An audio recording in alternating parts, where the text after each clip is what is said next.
All right, all right, all right. I'm getting my CM Punk impression on right now. All right, people, welcome. This is episode 177 of Hot Take Wrestling Podcast with my esteemed colleague, best tag team partner in the world, KG. KG, how you doing, good sir? No complaints, my brother. How about yourself? I'm all right. I'm all right. Let me give you your formal introduction before we continue. One second. One second. It's the ginger whiskey assassin, the other KG. Hashtag y'all gotta chill.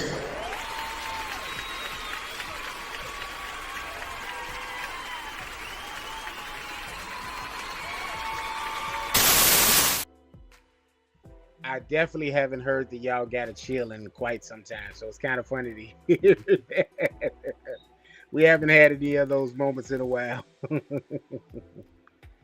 All right, all right. Let me see. Let me get me out of the way, and then we can get this old here wrestling podcast started. It's Big Oos, Old Man Logan, acknowledging.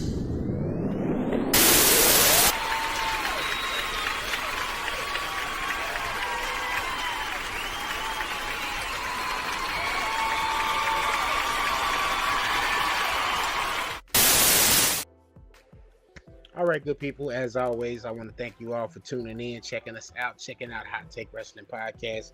Y'all see the shirt? Wouldn't you like one of those?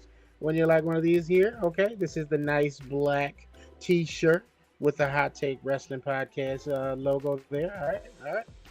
That shirt may be on ProWrestlingTees.com very, very soon. So, good people, please indulge when you get the news from us that this here shirt, I'm gonna show it one more time. There you go. Hey, Hot Take Wrestling Podcast merchandise should be on Pro Wrestling Tees very, very soon, as well as our own web store, www.hottakeWrestling.com or something of that sort. Still working on that part, but we are definitely working towards ProWrestlingTees.com right now. So coming soon, more to come on that. Probably by next podcast, we'll have the official word to let you guys know. Outside of that, Hot Take After Dark is coming back very, very soon, as well as High Takes. We are trying to diversify the portfolio here and build, on the pillars, the three pillars of Hot Take. Myself, KG, and the boy Joe. We're gonna show Joe, so give him his flowers, because we were the first three pillars of this. So just trying to build on what we build in our foundation, and foundation is solid. Right now you got two of the pillars, but we standing tall. So that's what I got to say to start. Also, formal announcement for our watch party for SummerSlam is coming soon as well. So just stay tuned, man. Hot Take Wrestling Podcast is definitely on the move and on the go. So I will be looking for an assistant soon. So somebody, please, if y'all want to be assistant, help with things such as the Instagram and social media profiles and making sure stuff gets posted and making sure clips get done of each episode, to just kind of promote the shows for us, making that sure that stuff is on YouTube as well. Like, definitely hit the DMs, man. Let's talk turkey. Let's see what we can do, because we are definitely going to need some help there. All right, Man, you looking for KG. J&J Security? Hey, I was thinking APA, not necessarily J&J Security, but Budget cuts. hey, budget cuts. Yeah, what can you do? I do think that's hilarious. That was the best thing to come up with. To put around that man as his muscle. Crazy. And he had like an 8-month run with the title.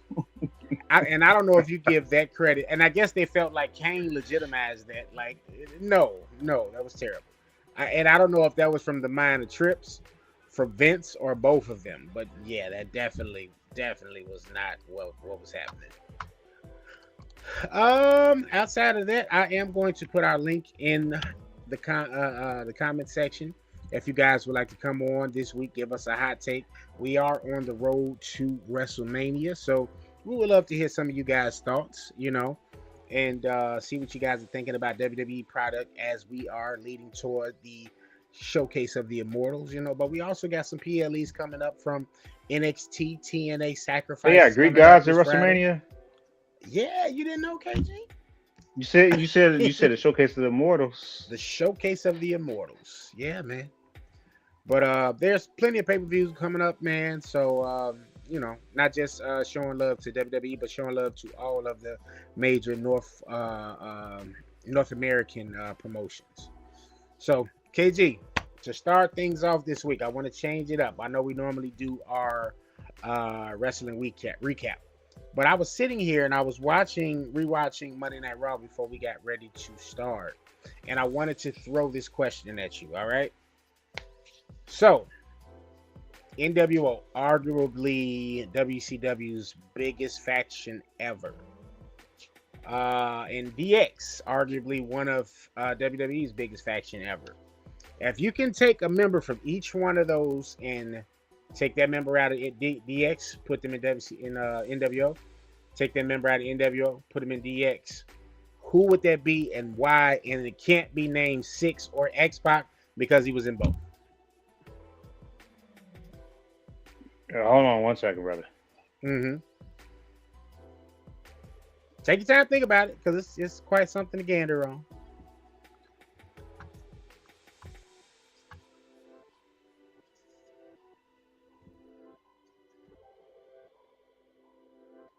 See what's going on with KG. I'm not sure, but he'll be back momentarily. So, good people, as I stated to KG, I'll state it to you guys one more time. So, WCW, arguably the biggest faction that WCW ever had was NWO, right?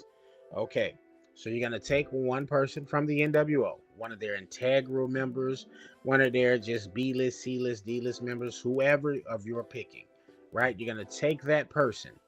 Who would that person be that you think could have had just as much of an impact, if not more of an impact, in DX? Now, you do the reverse on DX. You take a person out of DX. Who would that person be and why? Be it. I'm sorry, brother. You were going in and out of the. Repeat the question, please. You were going in and out. No problem. Feed was for some reason.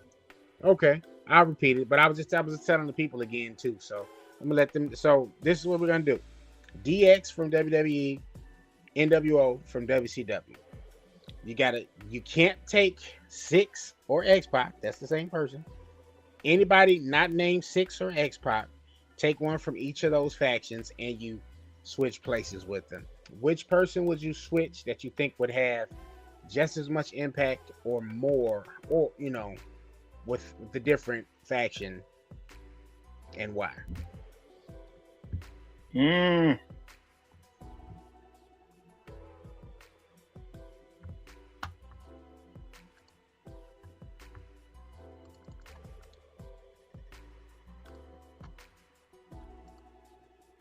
Now, obviously, DX wasn't nearly as huge. Yeah, but I'm just trying to think. NWO was. I'm just trying to think who would benefit from that switch the most.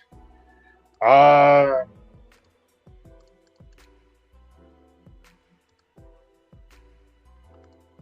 guess I would switch China because NWO never did have a women's wrestler that I'm aware of. So that brings a different dynamic. I'm gonna switch China for let's see. We talking about because we talking about anybody that's ever been in the NWO or the variations. We talking about like the Wolfpack. We talking about the black and white. Just black and white. Just the original. Oh, okay. The original NWO. Okay.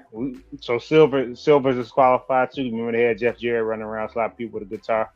Yeah, I mean, and if you NWO 2000 into it, nah. Yeah, if you want to say the NWO 2000, that's your beef. That's my prerogative. Yeah, but you said the original black and white because I was thinking Wolfpack and I was thinking Sting because Sting never got a proper push in WWE due to coming there too late and then injuries and all of that. But we talking about the original black and white.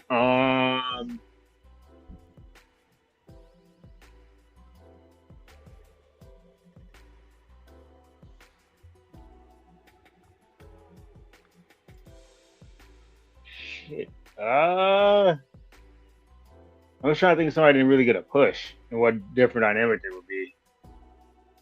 Because some of those dudes, by the time they got to WCW, they were kind of past their prime, and that's why they probably weren't being utilized to that degree in the first place. But I'm just trying to think who all was in there. They had so many damn members. I guess just Mr. Perfect, I guess, because he didn't really get a push past that mid card. I don't know if that would have changed the dynamic had they would have try to push him better in WWE at that time. That was my two answers. It took a while because I was just trying to think who was all in NWO at that point. They had so many members. Yeah, I like the China answer because I think, not to say that WCW didn't have women wrestlers, I'm sure they did at that time, but I think Alundra Blaze was like the biggest like women name at that time. Yeah. In WCW, and she was like kind of made famous or got more famous from throwing away the WWE Championship on television or something like that on Nitro. She threw it in the trash can. So I definitely like the China answer. That would have been different to see China because WCW definitely didn't have women of China's stature at that time that could match up with her like that. They definitely would have had to get into that black book from Japan and booking like Japan women talent that were like could be formidable opponents size wise for China. And I'm only going off of the dome from like old super old episodes and like the NWO versus the World game where they had all of those like women talents and stuff that did come from Japan. As far as my answer for that, I would say if I'm taking anybody from DX to NWO, I would probably say Billy Gunn, depending on where they put him and how they utilized him. Because I remember back in the Attitude Era, a lot of people were high on Billy Gunn, and they wanted him to get like a singles push. He was another one of those guys that was kind of like identified as a future world champion, if you will. And he had the size, he had the look, in-ring ability, all that good stuff. He could talk on the mic. He wasn't a great, like he wasn't a Stone Cold or a Rock, but he could also talk on the mic. And I think he could have benefited from it. And I wanted to make sure I steered clear of Hall and Nash because I feel like that's just an easy answer to say, oh, just have, Kevin Nash or Scott Hall go back and be with their buddies because they was their buddies anyway. You know what I'm saying? The guys from DX. So, and then of course Six, that's in X-Pac. That's why I said we couldn't say him either. But I think I'm gonna have to steal your answer with Sting on the men's side as well. No, you said Kurt Hennig. Well, because I thought we were just sticking with the original white and black. Like I said, if you go into the Wolfpack games, you got other people. Mm-hmm. That's why Sting came to mind first. I just was like, to your point, I thought Hall and Nash was just an easy layup. And plus, they had already although one got pushed to the moon, obviously, they already still received pushes before. So it was one of those things. Like that was my mindset in the question, at least, to say who would actually been more prominent or equally as prominent as they were in both of those factions type thing. Yeah. So that being said, I might have to steal the Kurt Hennig answer as well. I mean, hell, Rick Rude was technically for a hot cup of coffee too. So I guess Kurt Hennig would be like this. He would kind of not necessarily be an easy answer, but he could definitely fit the aesthetic. Cause we never saw him under the DX act, if you will, that loose. But I think he could have fit. I think stylistic. It's just the styling would have been different. Yeah, I think it's more along he would have just been. So personality-wise, people might not think, but in terms of the braggadociousness, I think it could have fit because if you think about it, Road Dogg and them wasn't like completely out there. They were just more. They brought a different flavor to them, honestly, in terms of confidence type thing, not necessarily the degeneracy type stuff. So that's why I think that's probably the reason why they added them too, because they kind of needed a tag team once they found out Shawn Michaels broke his back and everything. They probably needed to realize they needed to expand its stable. So getting a tag team was definitely of that mindset. Mm-hmm. And New Age Outlaws definitely brought a different flavor and aesthetic to DX, because that initial like version of DX was just kind of like heelish, if you will. Like Yeah. they wasn't that like fun bunch that they kind of became, like exciting and like, uncensored, if you will.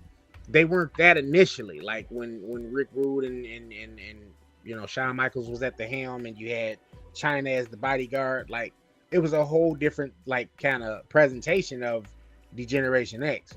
And Yeah, then because even when if they people added, knew about, go ahead. go ahead.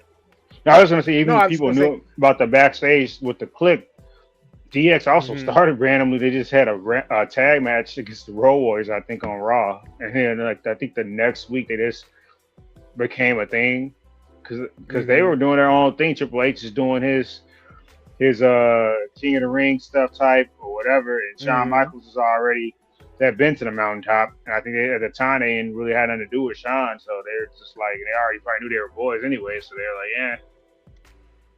Right, right. I don't even think it was gradually a thing. Like the NWO, they built that up for weeks.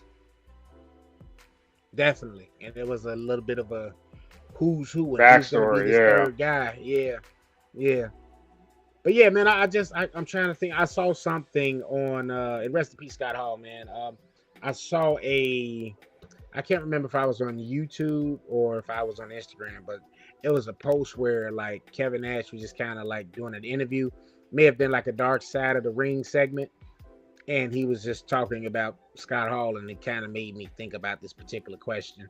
And I was just like, you know what? I think this would be a good icebreaker for the show before we like really get into our like weekly recap. So I'm gonna try to come up with these kind of things going forward.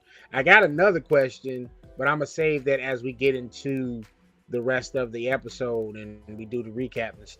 Because as I was watching this episode, this was a pretty good episode of Monday Night Raw, and it had some good ring action, you know what I mean, as well as some segments there.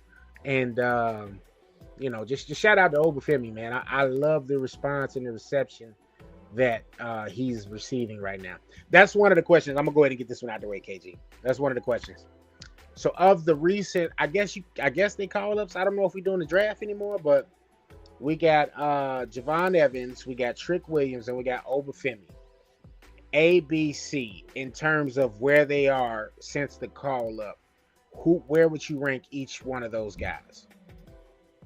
Well, Over goes to the top only because of who he's gone up against so far.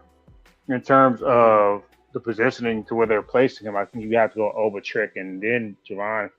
Only because of where they've Mm-hmm. been placing them. Like Trick's been in the main event of 2 or 3 straight PLEs. Didn't win any of them, but at this point in time, his biggest win was probably against it's no knock on Jacob Fatu, but that's his biggest claim to fame right now. Is either that he no, I think did he beat Sammy? I don't know if they had a one-on-one match, but either way, they're not Brock Lesnar. Yeah, Both they phenomenal teasing the Sammy match. talents. Both Mm-hmm. phenomenal talents, but they're not Brock Lesnar. He's had a couple run-ins with Randy Orton, but they ain't do a full-on match, and he didn't win. His biggest win was probably, I guess, would be against Damian Priest because Sammy Mm-hmm. interfered. But once again, like I said, just kind of go. This is about a matter of levels. Um, or you could say that's been even him and Javon Evans. Javon Evans was in the main event too. A lot of those PLEs. They're kind of neck and neck to a degree though, because Javon Evans beat a former world champion in Kofi Kingston. So it's one of Mm-hmm. those things where position wise though, they've definitely been featuring Trick in higher places on the card. So, but I would go over Trick and Javon Evans in terms of where they've been placed so far. Okay. Um, Well, for because prior to me, that, I would have said Trick, but in the last few weeks, kind of what catapulted over because before that, he was just messing around with mid carders and jobbers and stuff. So, yeah, you totally took my answer, bro, right out of my mouth, because I was getting ready to say that, like, um, just the positioning for me initially would have been Trick, uh, maybe Javon, then Oba. yeah, that's what I'm But saying. Before, prior, as the yeah, last couple of weeks has gone on, in the positioning and just the response the fans have had, like I randomly I collect the figures or whatever when I have an opportunity to, And today I was just kind of like randomly looking for Obafemi figures, and they're not on. Shout out to Ringside Collectibles. This is one of the like go-to figure websites I go to for like WWE or AEW figures. They even have some TNA figures on that site, like exclusives. And I went on there, couldn't find an Obafemi figure at all, right? So then my next step when I do that is I'll either go to Amazon, see if there's anything on Amazon, or I'll go to eBay. So I go to Amazon, I don't see anything over that I wanted to buy. Right. Then I go to eBay, and eBay, they're selling the figure for $100. And this isn't even, I don't even know if they have an Oba figure yet that has the NXT championship. They're selling the Oba figure that has the North American championship from NXT. So when he was the mid-card champion, because he held that for quite a spell. I think he's like the longest running NXT North American champion down there. But they're selling that figure for $100, and it's like everybody that had one, you know, it was upwards of $75 to $100, and then people were doing bids, and the bids are just growing and growing and growing. So that, you know, kudos to WWE. I know WWE gets a lot of crap for like some of the stuff just kind of when they're going through the motions with storylines and angles, but what they've done and how they chose to have Oba answer the call against Brock Lesnar, and this being what's now becoming looked at, because I think this is being looked at now as one of the like co-main events of WrestleMania now, because the fans are behind it, the fans are anticipating it, and just seeing the response he's gotten. You see fans in the crowd, you know, doing the Oba shuffle, and it's just like, at first I thought it was kind of corny, right? I ain't gonna lie, I was like, I don't really like the shuffle, but it grew on me, and you know what I'm saying? And I was just looking, and I'm like, yo, he's really rising. And it's like, I was listening to Busted Open, and they were just talking about an interview they had with like Paul Heyman, and how Paul and Brock kind of are like, hey, you know what? We're not 100% sure on this guy being the guy when I do finally hang up my, you know, wrestling gear. They kind of felt their way about Braun Strowman. They didn't think he was necessarily going to be the one.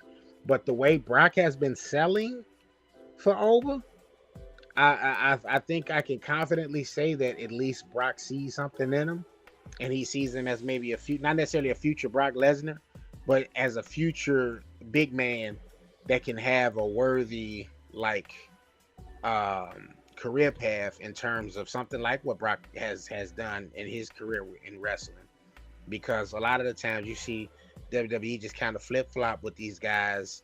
You know, they did it forever with Big Show, and they were doing it with Braun Strowman before his exit. And I can't think of anybody else. They kind of do it. They're doing pretty good with Gunther. They're doing pretty good with Damian Priest in terms of they current big guys. They've been doing a little bit of flip-flop with Drew McIntyre, but nowhere near the lengths that they have with Big Show and Braun. Yeah, for sure. Well, one thing too is that Oba's only about 27 years old, I think. So he has a potential super long future ahead of him, depending on how long he wants to be involved with the business too. So that's another big thing, because they haven't had a world champion under the age of 30 since Bray Wyatt in 2017. So that's been almost 10 years since they had a world champion that was at least like 30 years or younger than 30. One of the two. Yeah, so yeah, it's a good time, you know, and like you said, as long as he wants it, I think he's gonna be in a good position. And even like I said, I think I touched on it on last week's episode when we were discussing it. I think when WWE booked him and Cody at that Saturday Night Main Event, they kind of did Cody a disservice when they did that, because Cody's had a bad taste in some fans' mouth ever since. And you saw that when you got the response that Randy Orton got when he attacked Cody 2 weeks ago, and the fans are losing their mind. Like, they loving it. You know what I mean? Are, right. Still are. Yeah. Like, that was supposed to be the point of a heel turn. Like, this becoming heel Orton, like Voices Orton. You know what I'm saying? and the fans were eating it up, like they were loving it. You know what I mean?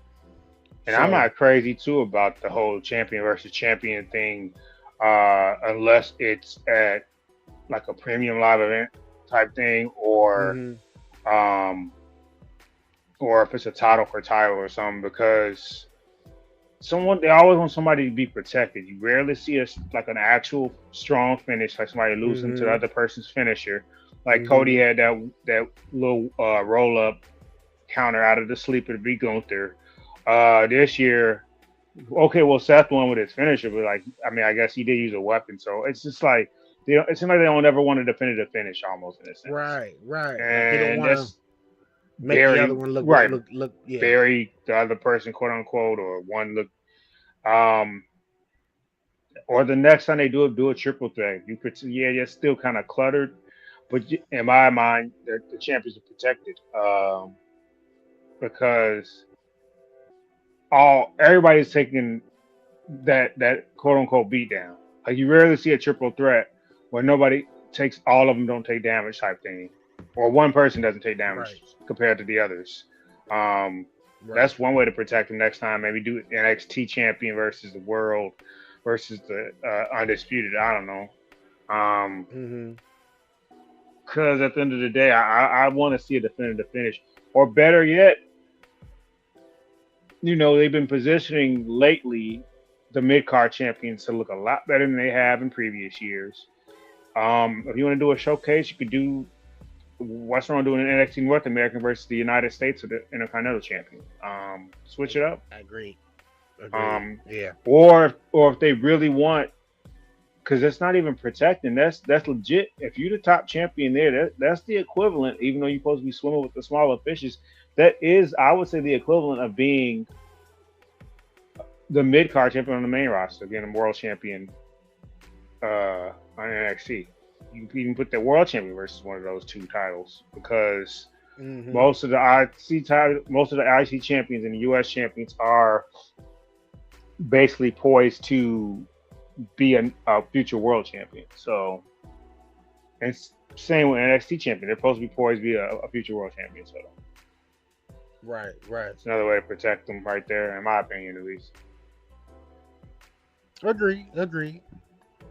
Well, I think that kind of segues pretty good into the weekly recap. So you ready to go ahead and get into that, my friend? All right, let's go. Alrighty, here we go. And now, your week in review. I'm just gonna put it out there. Surgery aside, right? I think Bianca has a grudge against Rhea, man. She's still mad at that time she made that bogus save. She stopped to do her whole stomp, because she would have came out there on Friday and kept it from. I'm just joking. Most random heel turn in the last I don't know how many years on Friday with Meechin and BFAB. Uh, I can't begin to comprehend it. That would have made more sense if they put the Irresistible Forces with her, in my opinion, because Jade ain't really had too many interactions with them. You're getting three powerhouses. Now it's like, all right, well then who's gonna take the title off these three women? Right. Because you know that they already got beef with Rhea because they took the titles off them, Rhea and Io, the Irresistible Forces. So not necessarily beef, but they've already had physical interactions, segments, full on matches. Like I said, they took the titles off them. Right. I'm not understanding the Meacham, and maybe it's not for me to understand, especially because Jade's the one that injured Meacham in the storyline. That's why their match wasn't happening, even though she was legitimately in. But for storyline purposes, it was Jade took her out. So I don't know, make it make sense. I get it. They're trying to make it look like they're stacking the deck against Rhea. We'll see. We're going to our Mania predictions in a few weeks, but that was just a strange turn. Shout out to Truth and Damian Priest, new tag team champions. I was surprised they put that match already, like did a title change at least on SmackDown. Maybe they want to do a culmination of this MFT and Y6 thing at WrestleMania. I thought maybe they was going to push that back, because the other tag teams aren't really doing much on SmackDown. You got Fraxium and Motor City Machine Guns had that match on Friday, but they're halfway. Machine Guns is like they're trying to help Johnny Gargano get out of his trance or something. One of them wants to, and the other one was like, no.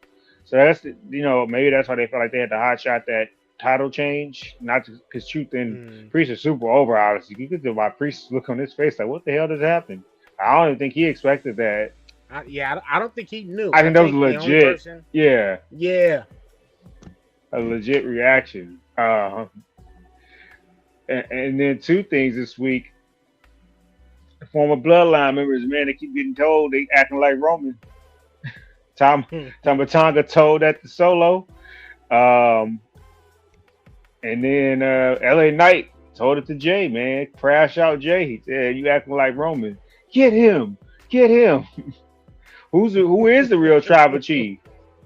Man. I think Roman crashed out worse than Punk, because if you think about it, he's sucker punched Punk in the back of the head before that beat down. So it's still, and then Punk over here laughing after they get put through a table. So maybe this point with you, all Punk did was throw a punch. Now, Roman went full on tribal chief heel version. What that reaction was. Jacob Fatu and Drew McIntyre are still fighting there, just at your local hospital. Just so y'all know, that was pretty. That was pretty funny. I ain't gonna lie. They might be fighting at the airport on the road to WrestleMania for all we know. We'll see how that works out. Obviously, that's what's gonna go down. We'll figure out which night eventually once it's officially announced. Orton, those voices got him just treating Zack Ryder like Kane treated him. Right. I mean, Matt Cardin, formerly known as Matt Cardin or Zack Ryder. He's on the shelf with Bay in the storyline now. Although I'm not sure they acknowledge the fact that those two are married in the storyline. This man got his arm stomped out. Orton's on a rampage, my guys. He's on a rampage. Ilya Dragunov and Carmelo Hayes killed it once again. Dude just has ridiculous chemistry. At this point, we need a best out of 7 like they were doing with him and Andrade with those two. The way they always just tear the house down, man. I haven't got a chance to look at Dynamite this week, so we know the biggest thing going into that episode was Swerve fighting for potentially being the EVP. Although I thought Kenny Omega was supposed to be stripped of the EVP of power. I thought the Bucks somehow stripped him of that. I'm so confused. They need to make stuff more coherent and make it make sense at times. But if it's anything like their first match, obviously everybody's gonna want to go back, and that'll be must-see television. I'm expecting Omega to go over from the simple point that they're full on in with Swerve as a heel, and not saying he can't afford a loss, but even tonight I doubt it'll be clean.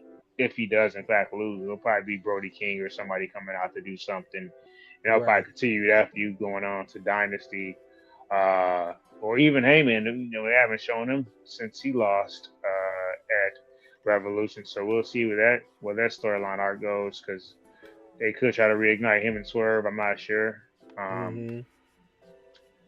What else was Monday Night Raw? Can't touch the the World Heavyweight Championship. Yeah. I would have been nice, as much as Cody pops up on the Raw, would have been nice since he's getting those pops. Those White Meats babyface pops would have been nice if Carmelo would have had a match in his hometown. They were in Boston on Raw a couple of nights ago. Loki was expecting them to do something with Carmelo on there. Not saying they dropped the ball or anything like that. Oba still got Brock's number on speed dial. We found that out. So congrats to Carmelo Hayes and I believe Kalani Jordan. They got married over the weekend, so congratulations to them. Mazel tov, absolutely. Yes, sir. You love to see it. You gotta love it. Oh, shucky ducky, quack quack, all that good shit.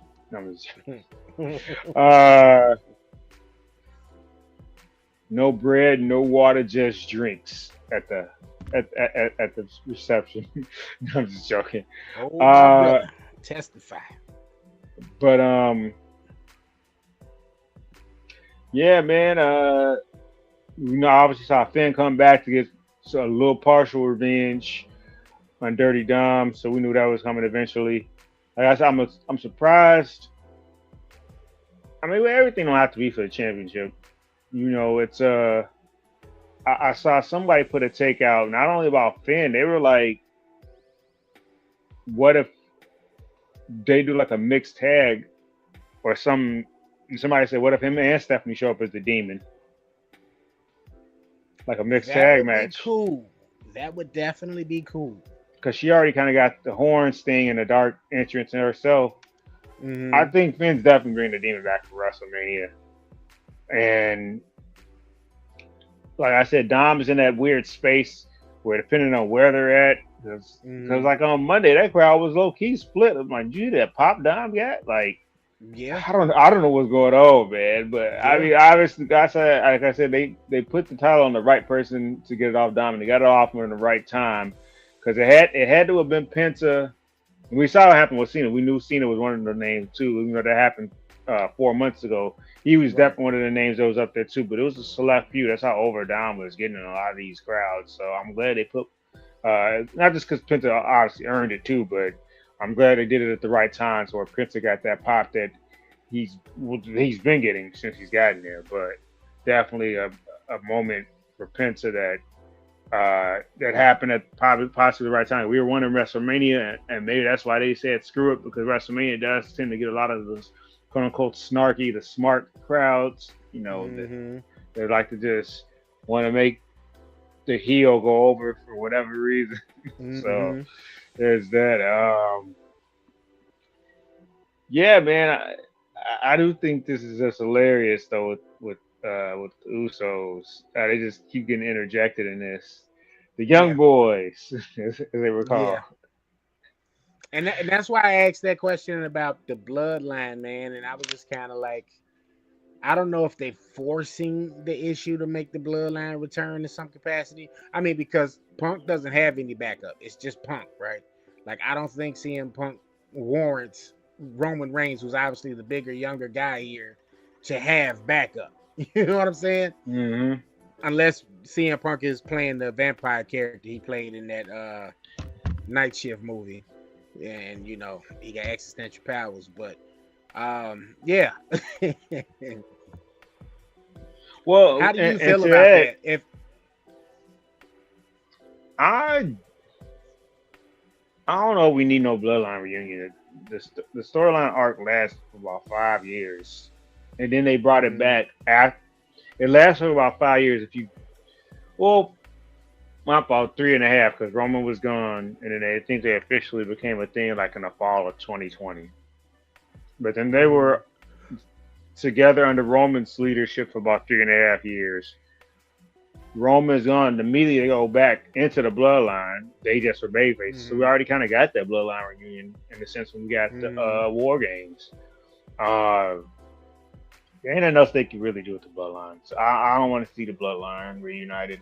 I don't know if we'll see it in the first place and I'm surprised this isn't happening at Mania. They did announce that street fight for Logan Paul and Austin Theory against the Usos. I thought they were going to hold that off until Mania.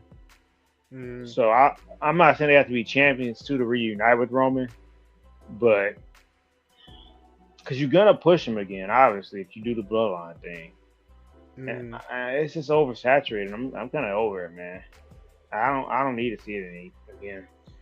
The bloodline has taken that space that the Shield used to, have in WWE in Yeah. terms of those. Just like every couple of years, we're seeing a reunion of sorts of this collective. You know what I mean? Even though that last iteration was kind of like, all right, well, Roman's sick, he's going off, so we're gonna kind of, just kind of do this before, John Moxley's contract was over, and then that'll be that. But I think that's kind of the place the bloodlines in. And then of course when they talk about these contracts, like it was out there long before Raw hit not NXT, Raw hit Netflix officially, and the rumor was that Netflix was like, "Yo, we want Roman Reigns on Monday Night Raw. We want Roman Reigns as the champion." Like these were some of their stipulations, if you will, for the negotiating table. And he's been there prominently, even though I think he's still booked on the website or billed on the website as a SmackDown star. He's been on Raw ever since. But I don't know. And then the other part is, okay, Paul Heyman obviously has his hands in other jars right now. He's the counsel for Brock Lesnar. He's the what do they call him for the Vision? The Oracle. The Oracle. He's the Oracle for the Vision. And it's just like, okay, who then becomes the wise man if we do see a reunited bloodline? Does a reunited bloodline even need a wise man? You know what I'm saying? He did it for The Rock, man. Yeah. And I thought wise man. It was a segment there too with LA Knight and the Usos and I was like, okay, this can't be a coincidence, but the camera shot was LA Knight and Rock was on the trailer, the WWE trailer truck, and you can kind of see his face on it. And they do those kind of innuendos for somebody may return or just kind of Easter egg kind of things. And I was just like, and they said right there, it was like, I think it was Jimmy that said, "Hey man, you should really watch what you say about our family." And then it just kind of panned to that Rock, picture on the truck trailer. Yeah. It was a couple of interesting things, man, from Raw I wanted to run past you since I just did a rewatch real quick. And shout out to Netflix, man. I think they stole the sauce from Hulu, because before this whole deal took place, Hulu was showing like condensed versions of Monday Night Raw. Yeah. And it just kind of had like the best parts of the episode, and it took away the filler. And this episode, unless the episode was legit this short, but it was 1 hour and 50 minutes. It wasn't even 2 hours. So I think they started, at least maybe they want to do for this, but I don't think they were showing a lot of the what do you call it, like the stuff in between the matches. Mm-hmm. Like I don't remember seeing any of that.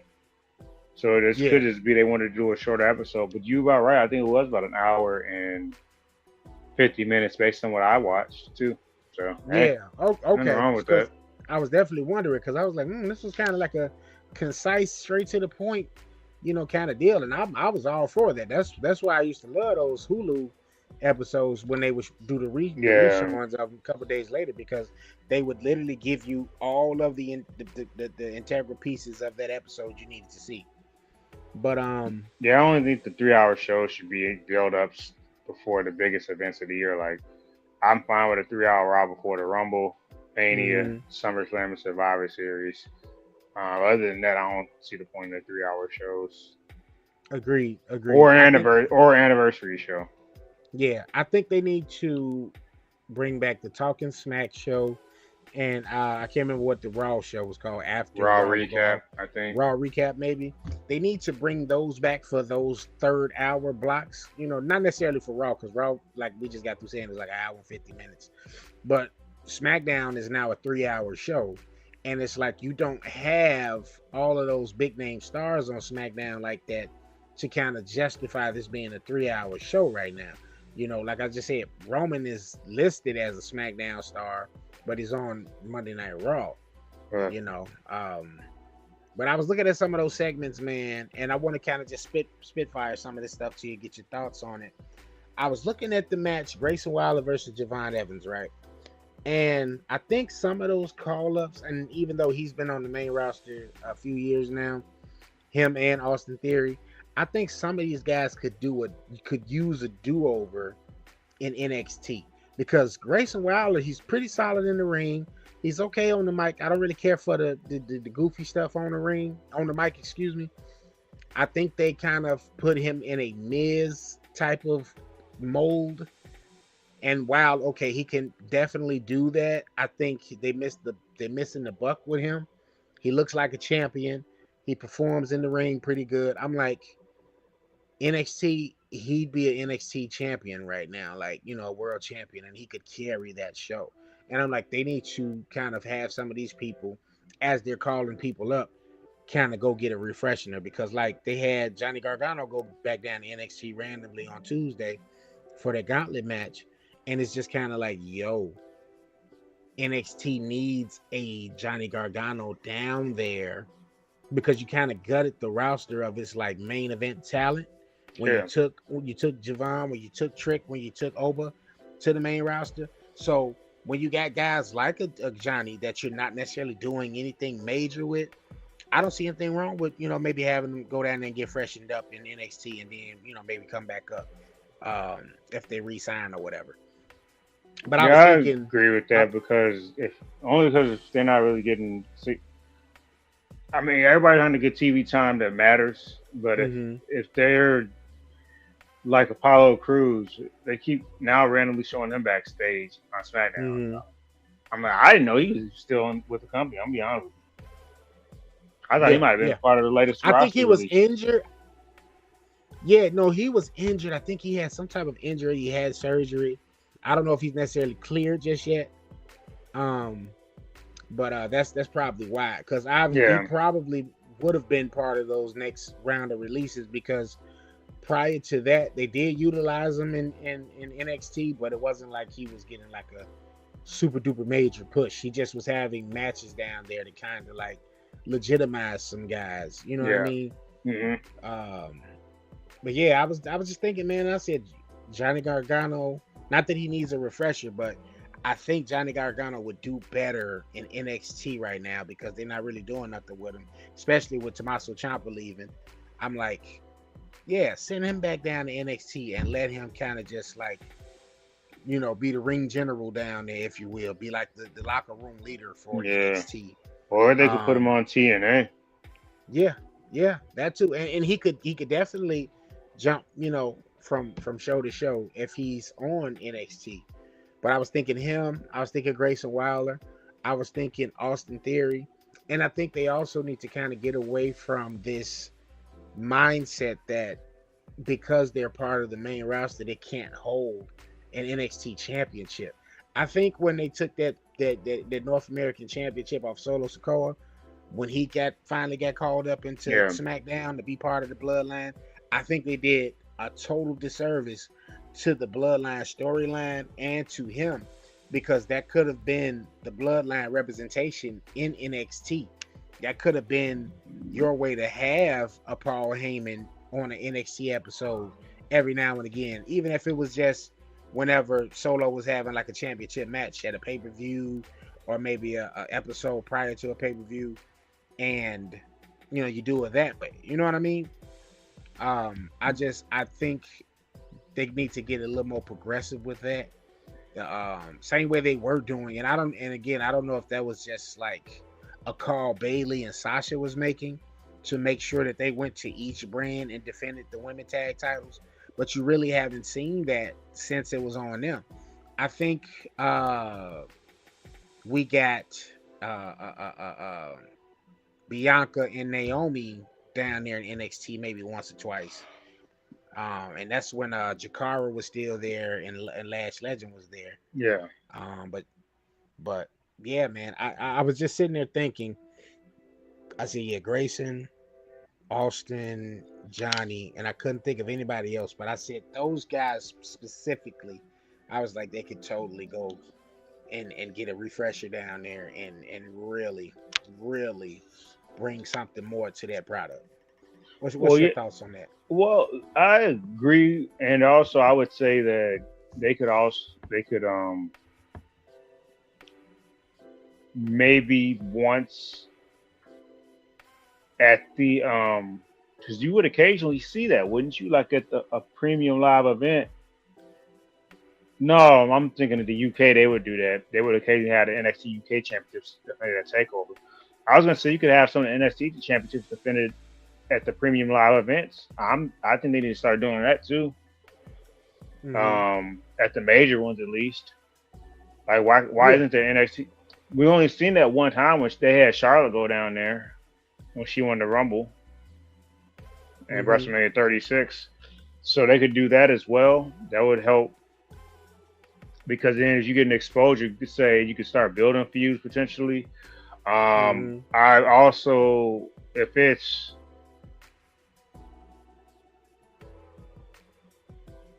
because I'll get some feelers for sure. And if they're fine doing that, that's another thing. I would ask the talent to give them the ones that are built up the equity. Because at the Mm-hmm. end of the day, that might keep them from being released. But some people that maybe they don't want to. But I would actually like consult with the talent as well to see if that's something they're interested in doing. But that should be done more often with talents that are not going to be doing anything in the near future, um, because it's not even just because they're not doing anything with them. It's also like you said to keep them, even though I'm sure they're going to the gym and stuff like that. It's also just to keep them having regular matches on, because I'm assuming that Mm-hmm. outside of the live events, these people aren't really having regular matches either. Right, right. Because Like even at with the live events, they're building towards storylines usually. mm-hmm. Like with Street Profits right now. I know they said that it was reported that they were doing NXT events right now, but we haven't seen them on television in months. You know what I mean? And I think that just kind of does a disservice. It's like, okay, if you don't necessarily have anything for them on Raw or on SmackDown, depending on whatever brand you got them on, yo, do an angle, do a storyline where they go down to NXT for a spell. They have a conversation with the NXT, general manager, and now they down there in NXT competing. You know what I'm saying? And that could not just for Street Profits, but just for any particular talent, And it could kind of be a art imitating life kind of deal, because like you said, this could be something that's like really happening in the background, where it's like, okay, we don't necessarily have anything for this talent right now on Raw or SmackDown, but let's sit down, let's come up with some thoughts and ideas, let's brainstorm, see if we could come up with anything. Like with Tommaso Ciampa, for example. They weren't really doing anything with him that he may have wanted or he thought was progressive with his career. And he's got more matches behind him than he got in front of him. He's been wrestling for a while, so you want to kind of make sure what you're doing to start is going to count. So it's like, all right, how about creative, the talent, and you know what I'm saying, the booking agents sit down and try to figure out these storylines, where it's just kind of like, you don't see these storylines anymore, like the loser leaves Raw or loser leaves SmackDown. You don't really see that kind of stuff no more either. And it's like this, art does we don't have to always be in the realm of reality. Like, okay, yeah, we got Unreal and all this stuff, right? But that doesn't necessarily mean creatively we can't still dig into these particular bags where we're still telling stories and crafting stories leading up, you know what I'm saying, to a person's exit. Look how Jeff Hardy and CM Punk had that great match on SmackDown, right? For the championship. Everybody, for a second there, it looked like Jeff was going to retain, right? And of course, we know CM Punk went over, wins, Jeff leaves. But that storyline, that build up that Jeff and Punk had leading up to that, man, still was great storytelling. So it's just kind of like, even if they would have did that with Tommaso before he left, and he still said, hey, you know what, still leave. I've done my time in NXT. Yeah. The TNA thing, kind of creative, kind of piques the interest, but I take my chances.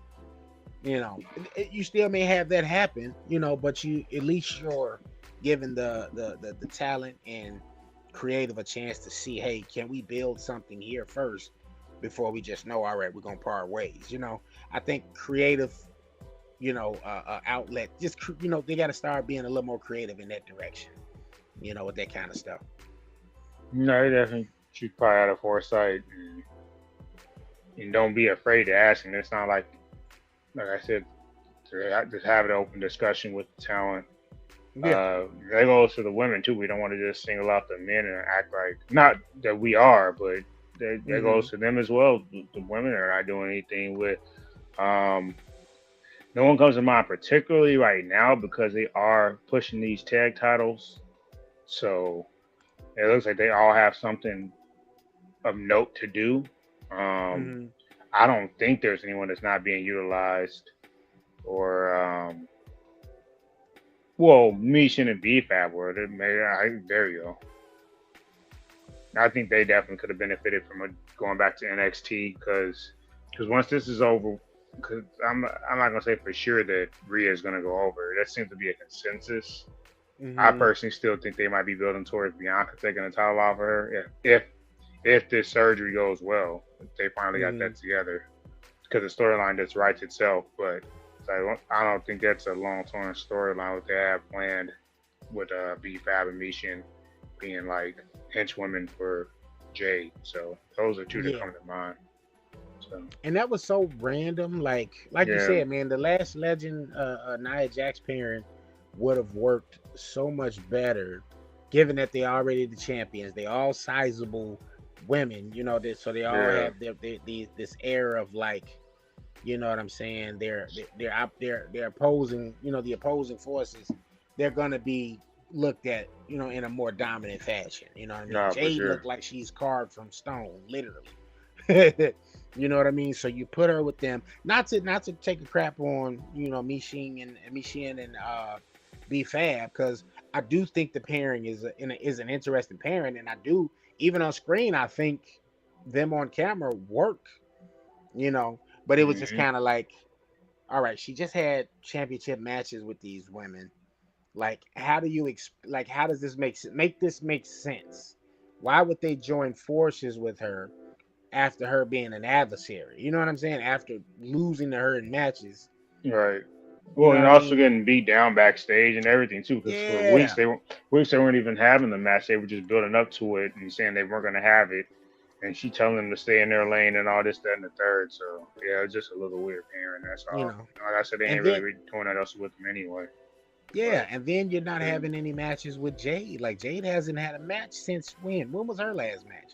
that one against Michin like 2 weeks ago. Well, before that, I don't know. I couldn't tell you.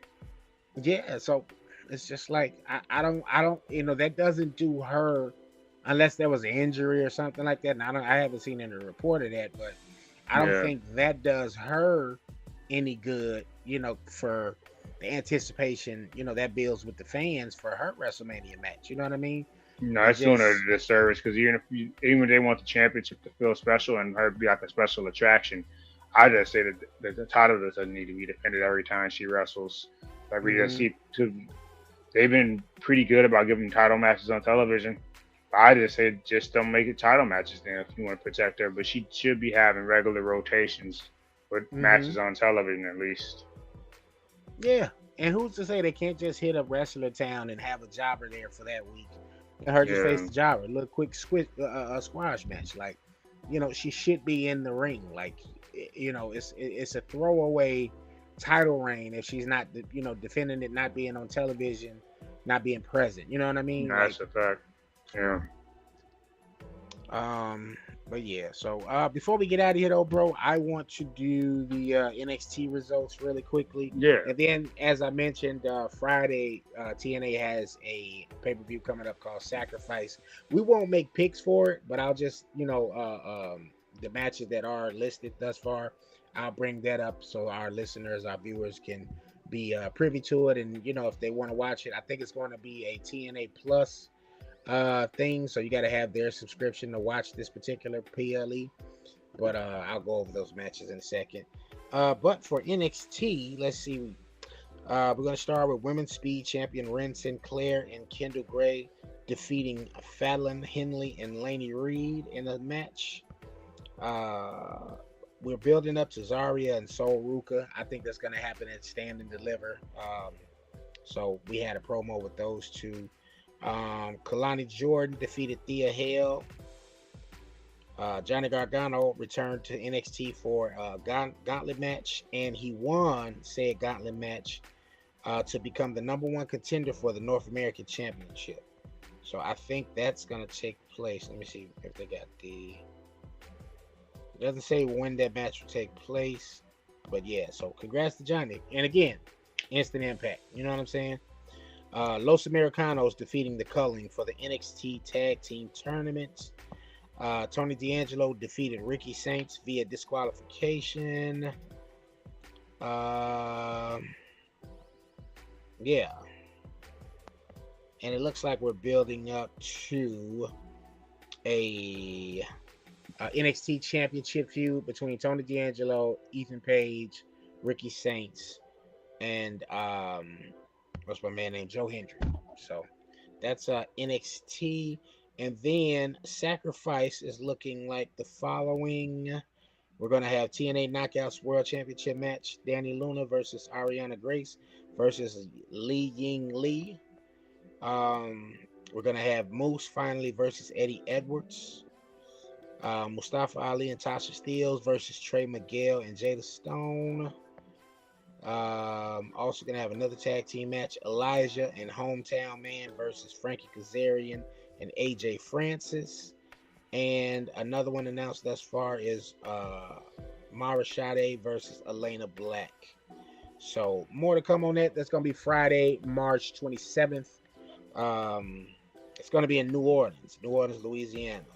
So yeah, TNA Plus, that's where you can watch that. So if you guys want to get on the TNA Plus side of things, you can use the promo code SACRIFICE26 before March 28th for 1 month free of TNA Plus. So I think KG, I'm gonna go ahead and use that too, man, so we can go over that pay-per-view next week when we do our recap. But that's all I had, brother. I don't know if you had anything else you wanted to touch on before we end this episode. Pretty straightforward. I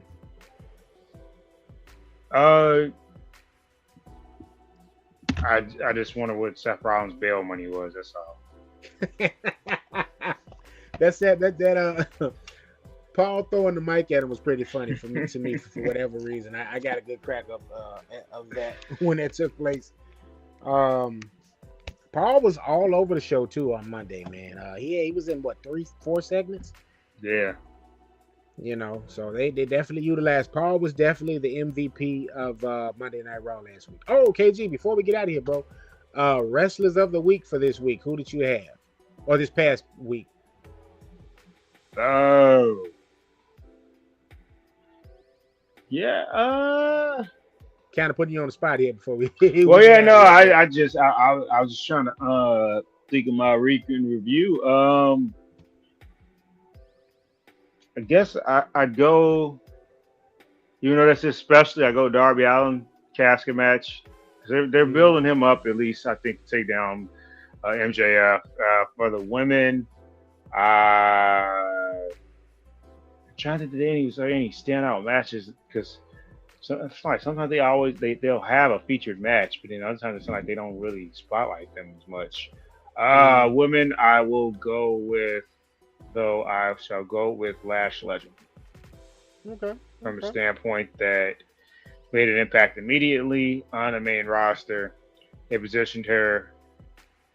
They positioned a lot of the NXT talents where they should be positioned in the when they get called up. There was a point in calling them up and give them a push at least to start. And we'll see if they able to sustain after said push, though. Yeah, and she's been set up for success, I believe. I agree with you there, 110%. The way they've pushed her, the positioning that they've put her in, they got her right there with Nia Jax, who's improved vastly. I remember in our initial Hot Take Wrestling days. Yeah, Nia was getting desecrated regularly for injuring women. But yeah, she's a lot better. But yeah, man, I think one other thing I'm gonna try to implement into the show, something new, and I think it could be it's kind of in the same vein as a wrestler of the week, but I think I want to do like a MVP of the month. And I want us to just pick one person for the entire month that we think has just had a great month of wrestling promos, just everything, and just be like, hey, this is my pick. And I want to, we're gonna probably video it, like we were doing before, and just kind of put it on the show. That way I can have my pick. And it ain't necessarily a right, wrong answer. It's just who you feel is the MVP of that particular month. Who I feel. Phil and Will, you know what I mean? That way You know, just something different. Something different. People out there, don't start stealing, okay? And to be watching, you know, because I know fellow podcasters watch too.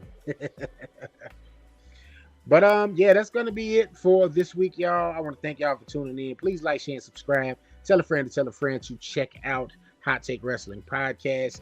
This week, Boulevard Ave Radio did not record Monday, so episode 177 of that is not out yet. We may end up doing a episode on Friday, I'm thinking. Tomorrow I'm going to an event, so I'm not gonna be able to pod tomorrow, but I'm thinking Friday. Maybe Friday we can get that special edition out there and do a Flashback Friday episode themed thingamajiggy. But this episode will be ready and available on audio Friday.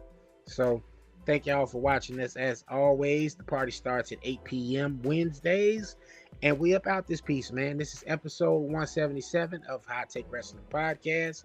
We will catch y'all next week.